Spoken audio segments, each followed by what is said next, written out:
400 persone per l'addio con ritorto d'osso alle 42enne serba uccisa a colpi di pistola in strada dall'ex amico che ha poi ucciso anche l'attuale fidanzata. Commozione e dolore, le parole del compagno, è stata una fortuna incontrarti. Nelle stesse ore dei funerali di Lidia, un presidio di donne attiviste contro la violenza di genere al Tribunale di Vicenza. Lidia e Gabriella attaccano, potevano essere salvate. Minacce di morte sui social, la denuncia dell'assessore regionale Donazan durante una trasmissione radiofonica. L'esponente di Fratelli d'Italia da giorni sotto attacco dopo il tragico gesto dell'insegnante transgender. Autonomia a Belluno, il ministro Gelmini invoca la collaborazione tra nord e sud dopo le polemiche di questi giorni che rischiano di azzoppare l'iter. All'orizzonte l'incontro con Veneto, Lombardia e Emilia Romagna. Pensioni e incarichi dei direttori generali, avviate le verifiche entro la prossima settimana alle risposte. Il direttore generale della Sanità fa il punto. A bordo circa 800 passeggeri provenienti soprattutto dagli Stati Uniti. Stamane a Chioggia l'arrivo della prima nave da crociera dopo l'avvio del progetto Approdi Diffusi in seguito allo stop dei Colossi alla Giudecca. Torna Road to Rome, l'impresa in bici di Bernardo Bernardini, rimasto paralizzato a causa di un incidente. Oggi sportivo, domani un primo assaggio da Cortina a Ponzano. Buonasera, ben ritrovati TG Veneto, palloncini bianchi sulle note di Wind of Change per l'ultimo addio a Lidia Milkovic, una folla commossa alla chiesa serbo-ortodossa di Vicenza per la mamma di 42 anni freddata dall'ex marito.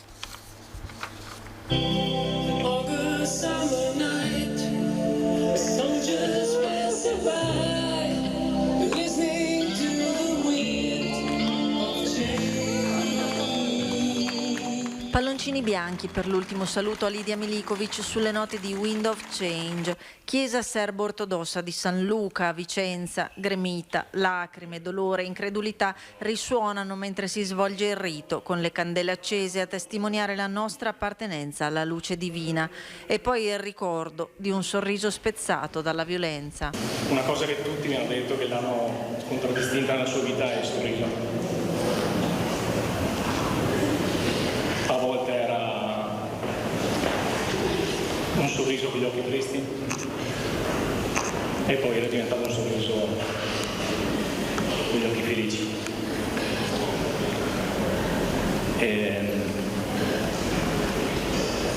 Avete conosciuto un po' adesso la storia di Lidia e tutti magari dicono che quando eravamo diventati una bella famiglia che lei era stata fortunata a incontrare me, ma vorrei dire a tutti che forse è stata la mia grande fortuna a incontrare lei.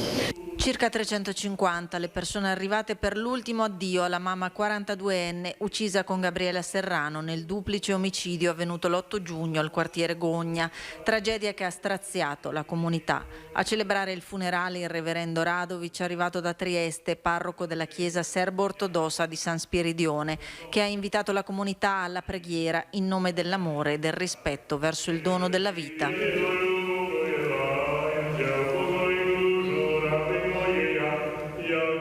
Il Vangelo dove Apostolo Paolo, Dio dice per la bocca di Apostolo Paolo, naturalmente noi cristiani non siamo come tutti gli altri,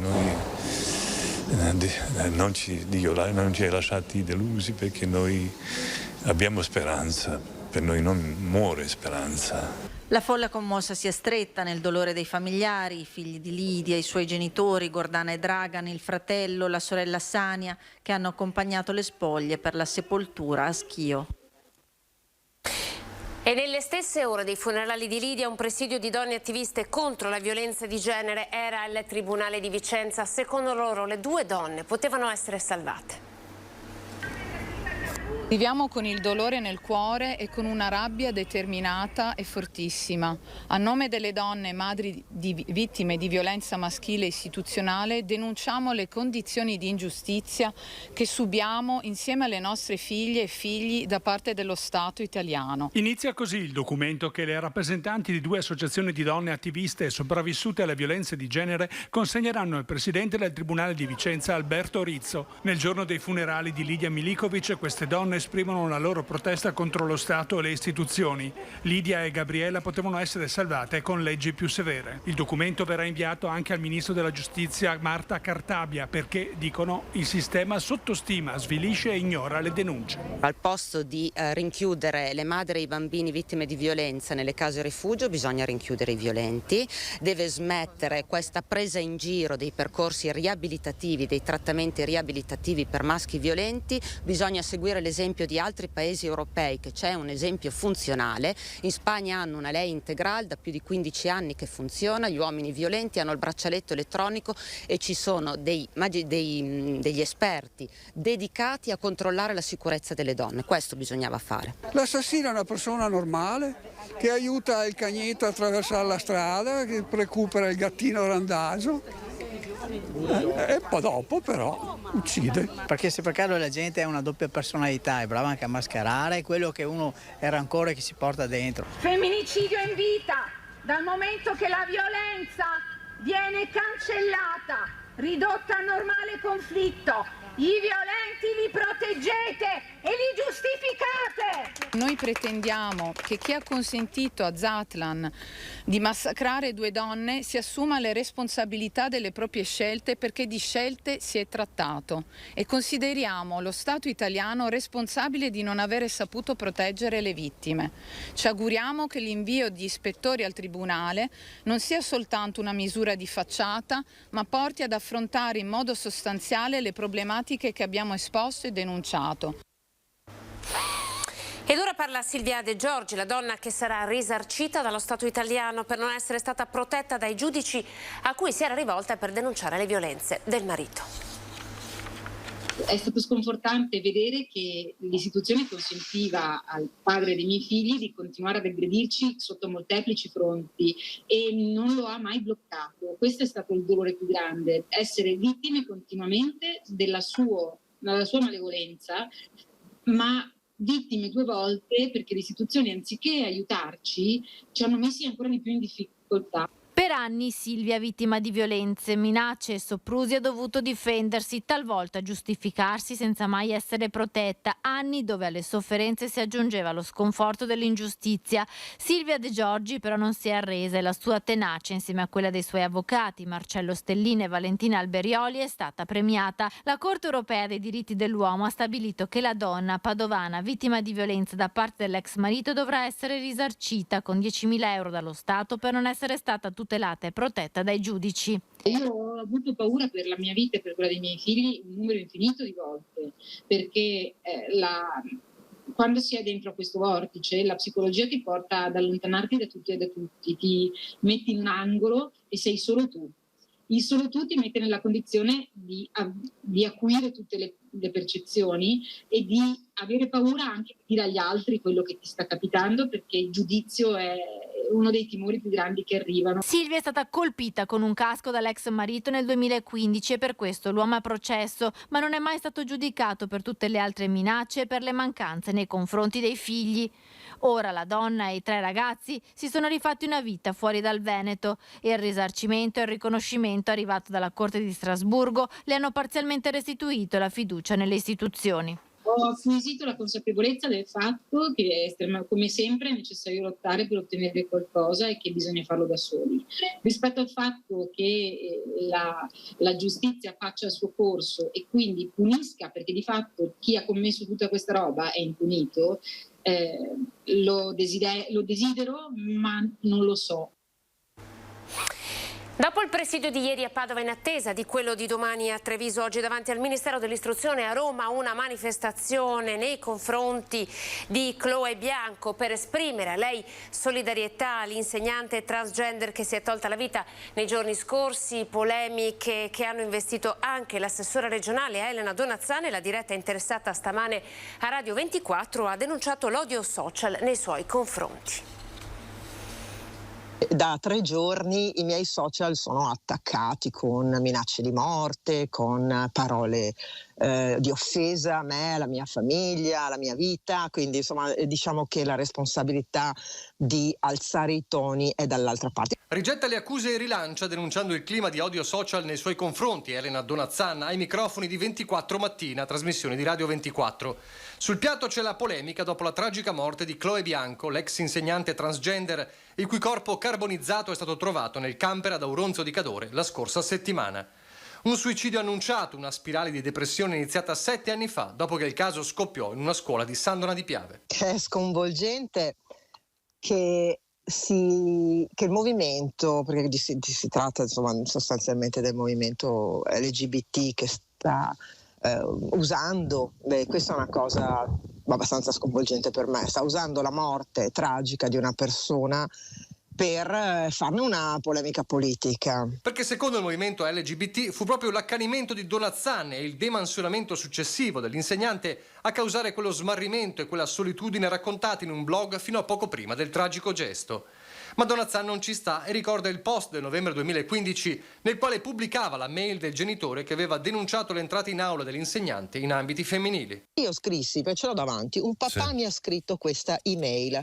Traete da soli le vostre conclusioni. Sì, ce l'ho qua. Nelle interviste successive io parlai dell'atteggiamento di chi appunto va abbigliato in un certo modo senza avere preparato la cosa. Dire che si è omosessuali è una affermazione, presentarsi in classe perché questo accadde con una parrucca bionda, un seno finto, una minigonna e i tacchi è un'altra cosa. Venne usato allora come bandiera di grande coraggio e oggi viene usato in morte per fare una polemica tutta politica. Ho definito Chloe Bianco un uomo vestito da donna e cos'era se non questo, ribadisce Donazzan, che accusa a sua volta il movimento LGBT. Quanto l'hanno usato? Forse i responsabili dovrebbero guardarsi dentro. Tutto questo però non ferma la protesta del coordinamento LGBT del Veneto assieme alla rete degli studenti medi e le famiglie arcobaleno, scesi in piazza ieri a Padova e che replicheranno domani alle 18 a Treviso in piazza Santa Maria dei Battuti.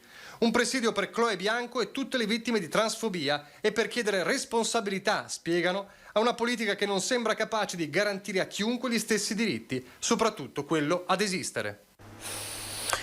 Siamo alla battaglia per l'autonomia. Oggi a Belluno il ministro per gli affari regionali Maria Stella Gelmini ha invocato la collaborazione tra nord e sud alla fronte delle ultime polemiche per alcune frasi lanciate dal ministro Carfagna. L'invito che faccio però è a non utilizzare luoghi comuni e vecchi stereotipi. Dobbiamo superare la logica di un contrasto nord-sud. È un messaggio preciso quello che il ministro per gli affari regionali Maria Stella Gelmini lancia da Belluno, ospite degli industriali dolomitici, per parlare di montagna. Impossibile del resto non rispondere al fuoco incrociato, anche amico, sollevato in queste ore da diversi esponenti politici del Mezzogiorno. Nodo del contendere la bozza di legge quadro sull'autonomia che la stessa Gelmini discuterà il 22 giugno prossimo con i presidenti di regione del Nord, Luca Zaia per il Veneto, Attilio Fontana per la Lombardia, Stefano Bonaccini per l'Emilia Romagna. Un incontro attesissimo ma visto come fumo negli occhi dai colleghi governatori del Meridione. Una cosa ignobile la bollata il presidente campano Vincenzo De Luca, più garbata la ministra per il Sud Mara Carfagna, che però ritiene necessario fissare in via prioritaria il LEP, i livelli essenziali delle prestazioni, e definire l'operatività di un fondo perequativo.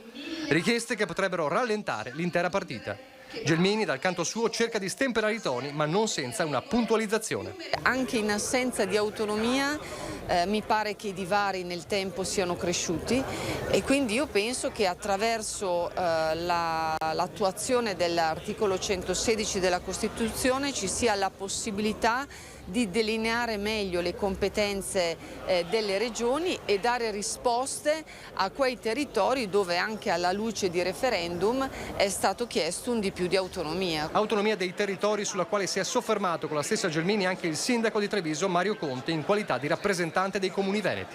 chiediamo semplicemente come ANCI, che rappresenta tutti i comuni, da quelli montani a quelli di costiera, alle città di pianura, che vengano dati gli strumenti per poter continuare ad investire e a creare un futuro dignitoso per questi territori, perché le opportunità ci sono, le risorse ci sono e le idee soprattutto ci sono. A Belluno Gelmini scatta quindi una fotografia aggiornata alla battaglia autonomista, facendo intendere che i tempi sono stretti e che ogni polemica rischia di compromettere l'iter. Noi abbiamo una bozza di legge, ma deve essere esaminata dai diversi ministeri competenti. Ci sono delle critiche da parte del Mezzogiorno che io ho il massimo interesse ad affrontare, però ecco, penso che se non ci riusciamo oggi dentro una maggioranza così larga, dentro un governo di emergenza nazionale, sarebbe un vero peccato. Quindi continuo a lavorare e a confidare che questa legge possa essere portata in Consiglio dei Ministri prima della fine della legislatura. Sanità regionale, un'inchiesta avviata a Potenza su un direttore generale fa tremare il Veneto. Vediamo i dettagli. La Regione, quando ha avuto conoscenza di queste informazioni che un po' circolavano nel mondo delle aziende sanitarie, ha avviato subito una ricognizione delle proprie aziende con i propri direttori generali per conoscere in dettaglio qual è la posizione rispetto al tema del collocamento a riposo per ciascuno dei direttori generali di tutta la regione Veneto. Laconico il direttore generale della sanità del Veneto sulla vicenda che potrebbe coinvolgere e stravolgere le aziende sanitarie della nostra regione. Quando avremo acquisito le risposte valuteremo anche quali sono dal punto di vista legale le ricadute e le singole prestazioni. Risposte, assicura Flor, che arriveranno in breve tempo, già la prossima settimana. Tutto parte dall'inchiesta avviata dalla Corte dei Conti sul caso di Giampaolo Stopazzolo, vicentino ma direttore generale dell'azienda di Potenza. La questione è tanto semplice quanto complicata se fosse accertata. In pratica, nelle ore scorse, sotto la lente di ingrandimento è finita la posizione di Stopazzolo. A suo carico è stato aperto un fascicolo per danno erariale, perché ricopre il ruolo di vertice dell'ULSS Lucana, nonostante sia in pensione come medico, sommando dunque le due retribuzioni. Un vero uragano che ha messo in allerta il Veneto. Almeno 6 potrebbero, perché incondizionale d'obbligo, finire in questo vortice. Il direttore generale dell'azienda ospedaliera di Padova, Giuseppe Dalben, dell'ULSS 2 Trevigiana, Francesco Benazzi, dell'ULSS 3 Veneziana, Edgardo Contato, dell'ULSS 8 Berica, Maria Giuseppina Bonavina, il direttore della Fondazione Scuola di Sanità Pubblica, Francesco Cobello, persino lo stesso Luciano Flor, il vertice della sanità regionale, ed altri numeri 2 e numeri 3 delle aziende sanitarie della nostra regione. La questione gira tutto attorno alla pensione, se i direttori generali in quiescenza la percepivano o meno. Nel caso in cui l'incarico dirigenziale sia iniziato prima della sospensione, sarebbe possibile un cumulo che non ecceda i 240.000 euro. Ma il Consiglio di Stato in realtà dice altro nel prevedere questo caso specifico. Nell'ipotesi in cui venga conferito incarico a un soggetto ancora in servizio, per evitare illusioni al momento della collocazione in quiescenza, il rapporto deve trasformarsi in un rapporto a titolo gratuito. Cosa accadrebbe nel caso ci fosse questa situazione in Veneto? Sulla possibilità di eventuali commissariamenti o cambiamenti ai vertici, il dirigente Flor frena. Una recente delibera della Regione Veneto che porta a 67 anni l'età lavorativa per i dirigenti di area regionale consente ai direttori generali in quiescenza di essere retribuiti per il loro ruolo di vertice a patto di rinunciare alla pensione. Insomma, una questione tutta da chiarire. Andiamo a Chioggia, dove oggi è arrivata la nave da crociera della Viking Sky. Sono 800 i passeggeri a bordo. Accolti dai tamburi dei figuranti della Marcigliana stanno sbarcando i primi passeggeri della nave Viking che attracca qui oggi al porto di Chioggia. Una giornata storica.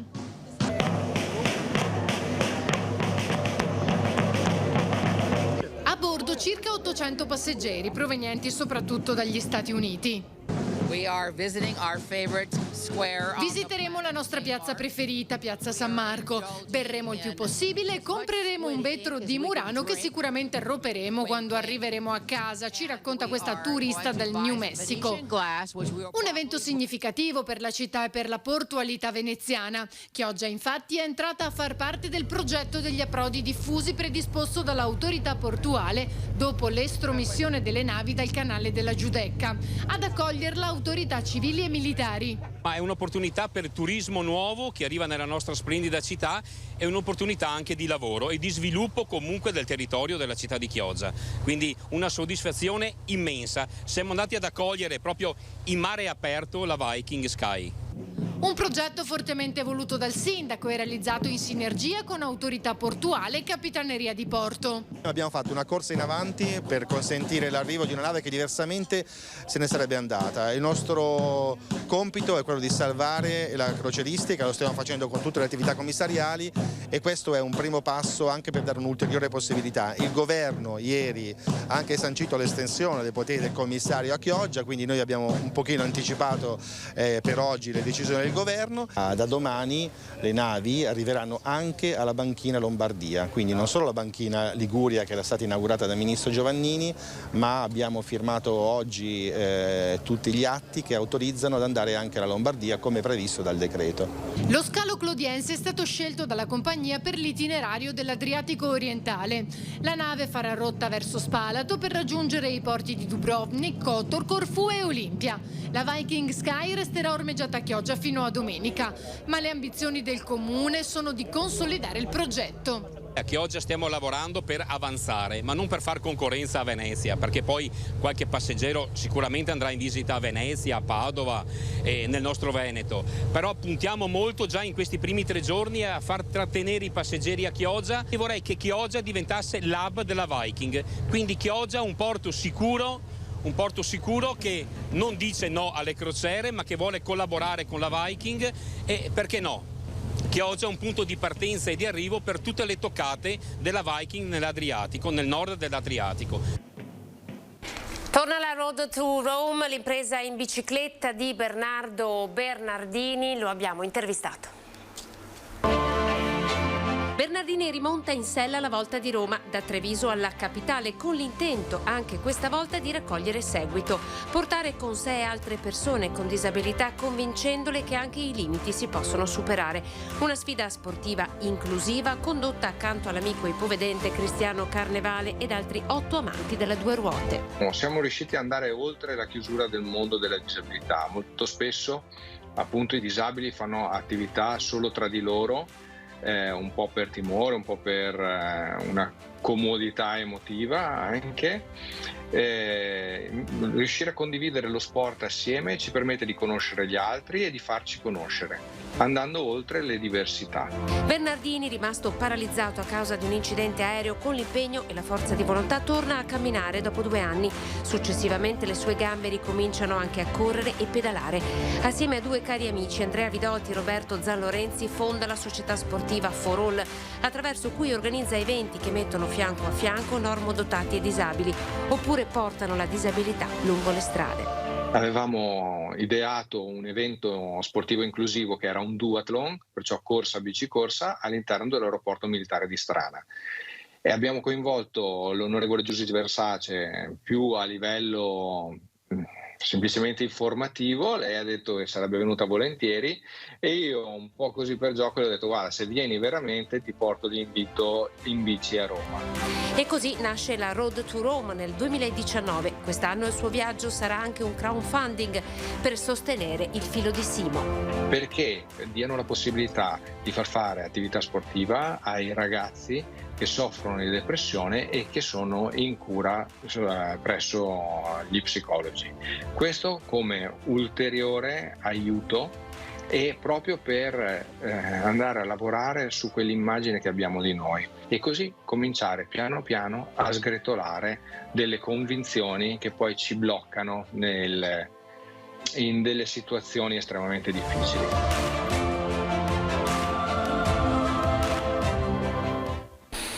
Ci fermiamo qui, grazie per essere stati in nostra compagnia. Previsione del tempo e poi TG Venezia. Arrivederci.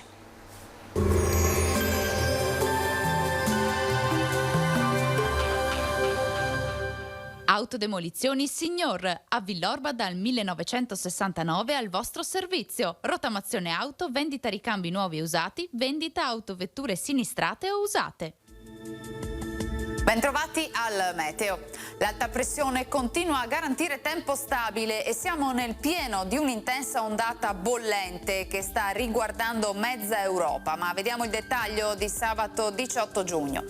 Sul Veneto tanto sole ovunque, cielo terso e limpido, solo con qualche velatura, precipitazioni assenti e prosegue dunque il periodo di siccità e anche di caldo anomalo per il periodo. Parliamo di un clima eccezionale con valori oltre la media di circa 3-4 gradi.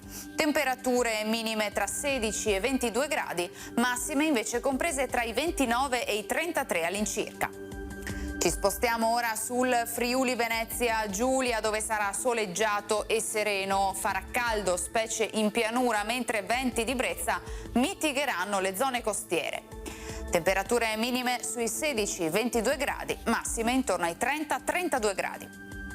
Infine diamo uno sguardo alla situazione del Trentino Alto Adige, anche qui ampio soleggiamento, lo vedete, cielo sereno o velato, senza precipitazioni. Temperature minime intorno ai 18-19 gradi, massime infine intorno ai 32-34 all'incirca.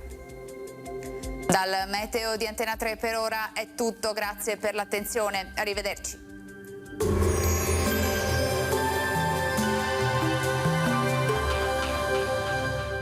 Autodemolizioni Signor, a Villorba dal 1969 al vostro servizio. Rottamazione auto, vendita ricambi nuovi e usati, vendita autovetture sinistrate o usate.